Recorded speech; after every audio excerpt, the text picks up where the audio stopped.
चीजें समझ में आ रही है? बोरियत तो नहीं हो रही ना?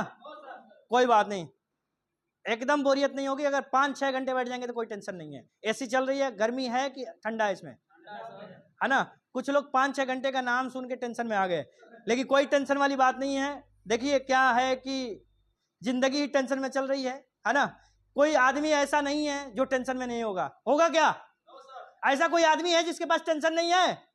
अरे कोई है ऐसा? ठीक इसी तरह से एक बहुत बड़ा सेमिनार चल रहा था और लोगों के जिंदगी में कैसे अच्छा हो सकता है, क्या क्या हो सकता है, इसके बारे में बात हो रही थी। तो बहुत सारे लोगों ने अपनी समस्या बताना शुरू कर दी। क्या हुआ? बहुत सारे लोगों ने अपनी समस्या बताना शुरू कर दी।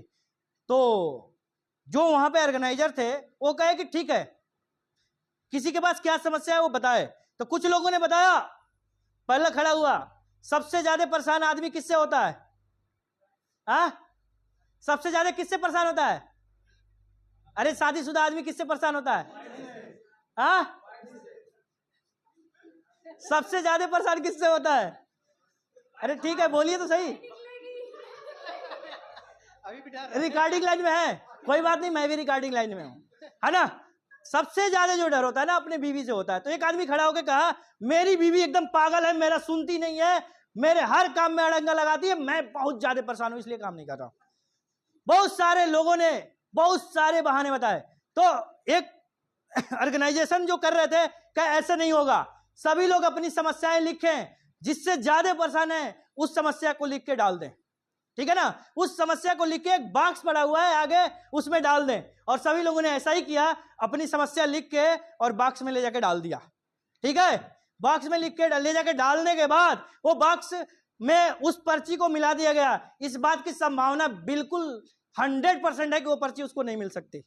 मिल सकती है, 1% की संभावना हो सकती है कि मिल जाए। ठीक ऐसा ही हुआ, जो आदमी अपने बीवी से परेशान था उसको दूसरी पर्ची मिली, और दूसरा पर्ची मिलने के बाद उसने उस पर्ची को खोला, उस पर्ची में लिखा हुआ था मुझे ब्लड कैंसर है। क्या है? उस आदमी ने अपनी समस्या लिखा था मुझे ब्लड कैंसर है। अब वो आदमी कहा बाढ़ में जाए समस्या बीवी वाली, अब मैं बीवी वाली समस्या झेल लूंगा लेकिन कैंसर मुझे, समझ में आ रहा है? बीवी वाली समस्या झेल लूंगा लेकिन कैंसर।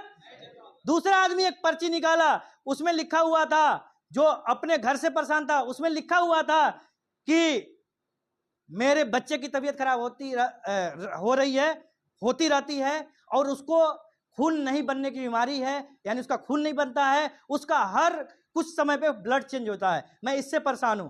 जो आदमी घर के कुछ लफड़ों से परेशान था, किचकिच से परेशान था, वो कहा किचकिच समझ में आ रही है लेकिन बच्चे का ब्लड चेंज करवाना हमारे बस की नहीं है। समझिएगा इस चीज को। सबको लगता है कि मेरी समस्या क्या है, सबको लगता है मेरी समस्या बड़ी है, लेकिन हर आदमी के पास समस्या है। जो आदमी समस्याओं से लड़ना सीख गया, जो आदमी समस्याओं के साथ काम करना सीख गया, जो आदमी समस्याओं पे जीत गया, वो आदमी इस दुनिया में इतिहास रच के जाएगा। समझ में आ रहा है?